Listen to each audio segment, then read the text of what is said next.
Conversations about COVID-19. Today, I'm joined by my colleague, Dr. Alisha Hardman, who's the MSU Extension State Family Life Specialist. Alisha, thanks for joining us today.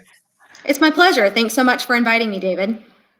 Of course. So it feels like we're deep into this COVID-19 pandemic now, and we're settling into this new normal, this new pace of life. And those of us at home with family, and in particular spouses or partners, may be feeling tension in our relationships now more than usual. Can you help us understand from a relationships or family dynamics perspective, maybe a little bit about what's going on there, why this is happening? Sure. So I think, pre-existing conflict is likely going to be magnified in situations of stress. So stressors that might otherwise not cause a lot of conflict may become a bigger issue. And so when we're dealing with the uncertainty around COVID-19, conflict's probably going to be magnified. And we know that even strong, well-functioning couple relationships may be strained in our current circumstances. So, many couples are confined to their homes. Some have children at home. Others are trying to work from home while they have children at home, trying to make sure that they're financially safe. So I think couples are just struggling with a lot of new challenges in these current situations. Again, another one of those is trying to balance really the amount of space for individuals and togetherness. So now that we're confined to the home, it might be that one partner in the couple is really wanting more personal space, while the other partner is wanting to have more togetherness. And so I think just the challenges of couples trying to navigate all of these new changes and challenges as a result of the COVID-19 pandemic. Well, I guess I'll tell my wife, but it's kind of nice to know that it's normative to have some of these challenges at this time. It definitely can be a lot of together time, and it's a challenge for sure. What are things that we should look for to know if a relationship is in distress or in trouble? Yeah, so John and Julie Gottman are a married couple who have been doing research on and studying marriage and couple relationships for several decades. And they have identified what they refer to as the four horsemen. And they are utilizing that metaphor from the New Testament. The four horsemen of the apocalypse indicated the end of the end of times, whereas the Gottman's four horsemen really are referring to the communication styles that, according to their research, can predict the end of a relationship. And so I think it's really valuable to go back to those four horsemen as some of those indicators where our relationship might be struggling some. So the first horseman that they identify is criticism, which is really just verbally attacking your partner's personality or their character. So often criticism is going to begin with statements like "you always" or "you never." And it's important for us to distinguish between a complaint and criticism. So complaining about something is identifying a specific issue that you are having issues with or that you're struggling with, whereas criticism is not just complaining about an issue, but really complaining about your partner and complaining about his or her personality or their character. So an example of a criticism might be something like, "You never clean up after yourself. You are so lazy." And so we want to try and avoid that entering into those kinds of criticisms.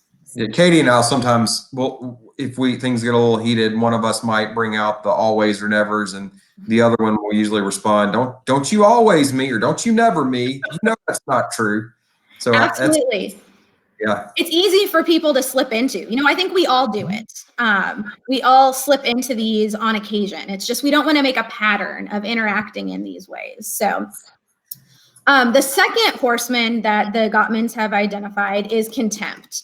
And so contempt is really about attacking your partner's sense of self with the intent to insult or abuse your partner in some way. So contempt involves being disrespectful towards your partner. It might be mocking them, using sarcasm. It might include calling them names or mimicking them. or even behaviors like rolling your eyes. I know I've been guilty of doing that on occasion. I usually try and make it so my husband, Phil, doesn't see it. But still, that behavior is a form of contempt. And so rolling your eyes or scoffing at them. And so engaging in these forms of communication really places you in a place of superiority over your partner, which can leave them feeling really despised or worthless. And I think it's important to note that contempt is really destructive and is one of the greatest predictors of divorce. So we really want to steer clear of engaging in those behaviors that lead to contempt or display contempt for our partner. So, I think that's an interesting, you made the comment that you try to do it where Phil doesn't see you. And I guess I am thinking about, of course we don't want our partners to see us doing that, but I think also I'm just reminded to try to guard against that, even that attitude, even if our partner doesn't see that, like that's that theme of contempt encroaching on our relationship, even if it's somewhat suppressed from sight, could be absolutely not good. Absolutely. I mean, it can be damaging in and of itself. And usually the times that on occasion, when I do it, I catch myself and I say, oh, I shouldn't do that, So I think recognizing that, again, sometimes we slip into some of these things, but it's about being aware of it and trying to actively prevent ourselves from doing that on a regular basis. Mm-hmm. The third horseman that the Gottmans have identified is defensiveness. And defensiveness is often a response to criticism. So in defensiveness, we typically, when we get defensive, we may come up with excuses and play the victim by placing the blame back on our partner. So if we return to the previous example of a criticism, a defensive response to that criticism might be something like, well, the messy house doesn't bother me. You're just a neat freak. If the messy house bothers you so much, then you need to clean it yourself. And so just that defensiveness of, again, making it seem like it's your partner's problem and blaming them and not accepting any responsibility yourself. And then the fourth horseman that the Gottmans have identified is stonewalling, which is typically a response to contempt. And stonewalling really involves withdrawing and avoiding conflict with your partner altogether. So it is conveying maybe disapproval or distance or a sense of separation from your partner. So this might include things like ignoring your partner, just shutting down or tuning your partner out altogether. Now, it typically takes some time for the negativity caused by the first three horsemen to build enough to become overwhelming and result in someone stonewalling. And it can become understandable if your partner is consistently criticizing you or being contemptuous towards you, that you might need to escape from that situation. But the problem is it can be really difficult to stop stonewalling because stonewalling typically happens when people feel flooded or emotionally overwhelmed. And so it can be really hard to stop that when we are getting to the point where we're so overwhelmed and flooded by our emotions that our only response is just to kind of shut down. That is all very interesting. And they really have made it fairly easy to remember what those things to look out for. So that criticism, that contempt, that defensiveness and stonewalling, four pretty simple words to kind of keep to add to our vocabulary or to put some definition around. I like how they've distilled it down into those easy to remember signposts. And we'll be sure to get those posted in the link to this Facebook Live when we put it online here a little later. So let's maybe move ahead though. And so they've identified the problems or these signposts. What are the solutions that are the corollary to those? Have you got those identified, or kind of how can we work around these? Yeah. So the good news is that if you're listening to this and thinking, wow, we maybe have some horsemen present in our relationship. The good news is your relationship is not doomed. So the Gottmans have identified what they refer to as antidotes to each of the horsemen. And so the antidote for criticism is to complain without blame. And one of the ways to complain without blaming your partner is using soft or gentle startups. And so gentle startups avoid you statements, which tend to indicate blame on your partner, and instead really focus on talking about your own feelings. So using I statements and then expressing the positive need that you have. So if we return to the example of our previous criticism, instead of saying, you never clean up after yourself, you are so lazy, an alternative would be to use a gentle startup such as, I'm feeling really anxious with all of the clutter in the house, and I just really need to be able to relax. Can you please take a few minutes to help me tidy up? And so you can see how that shifts. Instead of criticizing and blaming our partner, it really recognizes this is how I'm feeling as a result of the mess in the house. And I need some help so that I can release some of that anxiety and feel a little bit better. Now, the antidote for contempt is to build a culture of appreciation and respect. And so this really involves reminding yourself of your partner's positive qualities and finding gratitude for their positive actions. And so it's really about trying to regularly express appreciation, affection, and respect for your partner. So even for little things. So for instance, my husband set up he's an IT guy, so he set up my computer with a hardwired connection. So, I tried to make sure that I let him know how much I appreciated that small effort. So just taking opportunities in everyday life to recognize and appreciate what your partner is doing for you.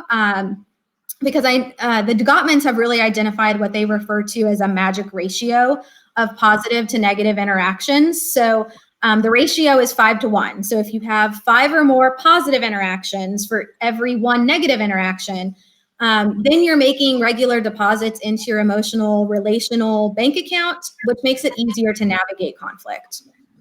So would the comment that you made above, the sort of example you gave above of I'm feeling anxious with all the clutter in my house, would that be considered negative, or is that still a sort of positive or maybe a more neutral kind of interaction? So I think that would be more of a neutral interaction,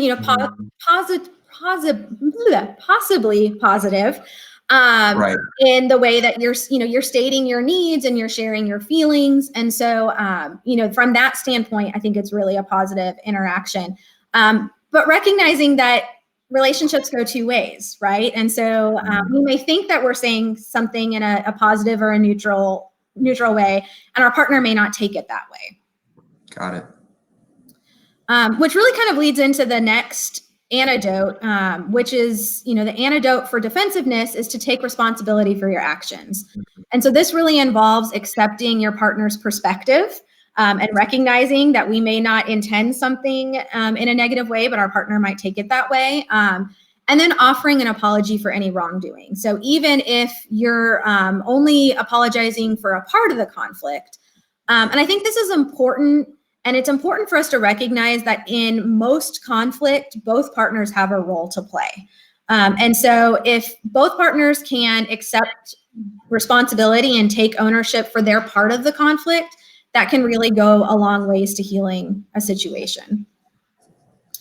And then the last antidote that the Gottmans have identified is for stonewalling. And that antidote is to engage in psychological self-soothing. So we talked earlier about the fact that often when people get to the place where they are stonewalling, it's because they've become emotionally flooded or emotionally overwhelmed. And so to prevent that from happening, it's important to stop the conflict and take a time out. Now, it's important that you let your partner know that you're doing this. Don't just walk out of the room, but rather, say something like, hey, honey, I'm really sorry to interrupt you, but I'm really feeling overwhelmed. Can we take about a 20-minute break and then we can come back and talk? And that time frame is actually important. So we know that it's going to take your body at least 20 minutes to physiologically calm down. So you want to take at least 20 minutes away and make sure that during that break, you're avoiding any negative thoughts about your partner. You don't want to be stewing about the situation. But you really want to be spending that time doing something that you enjoy, such as listening to music or reading or exercising.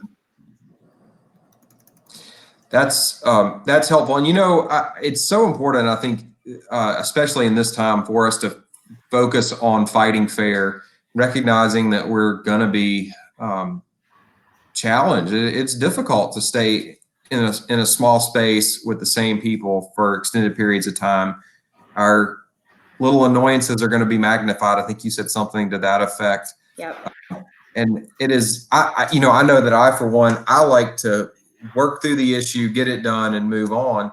And my wife she needs that time to think. And so it's really important for us to be aware of that about each other. And sometimes I have to be the one to give in and give her time and space.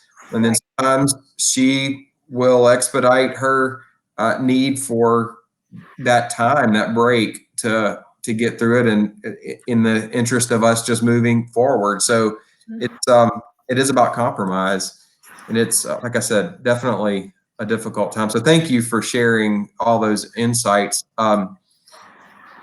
There's 4 very intentional things we can do to counteract those behaviors are something we will also put in our comments in a little bit and leave for our listeners and our viewers to hold on to. Are there any final things you'd like to leave us with? I mean, I think just reminding people that COVID-19 is causing widespread distress, and that distress manifests in our couple relationships. And just, it's important for us to recognize and remember that all healthy relationships have conflict. Conflict is unavoidable. But fortunately, the Gottman's research has really revealed that the presence of conflict is not really what's an indicator of a successful or a failure in a marriage, but it's really about how the couple manages that conflict. And so just really striving to engage in those healthy relational patterns and habits that we were just talking about, those antidotes, and trying to avoid interacting in those more negative patterns, such as the horsemen that we were talking about. And so I think I would just encourage people to really practice each of those antidotes regularly, and think about them as an investment in your relational health. And that's important at any time, but it's particularly important in these times of stress and uncertainty. And as you said, David, we'll link to the Gottman Institute has a wealth of research-based information about couple relationships. And so they've developed a really great document that kind of visually illustrates the 4 horsemen and the antidotes that we've talked about. So we'll post that so that people have that as a reference for later on. Thank you for taking time to be with us today. And I'm so grateful that you've given us these insights. Viewers, thank you all for joining us today, whether live or if you're watching this after the fact. Know that you can always come back to these on our Facebook page, and we invite you to share this information with others around you.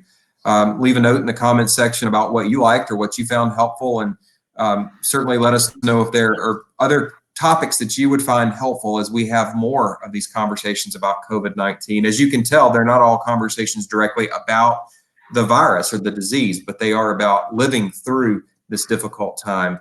And Extension's got various resources to bring and share with you. And if we don't have the expertise in our shop, we can certainly link to people who do and bring guests on from other organizations and institutions and help meet the need for education and training that you might have. So again, thank you all for taking time to be with us. And as I always say, I encourage you to stay vigilant and stay healthy.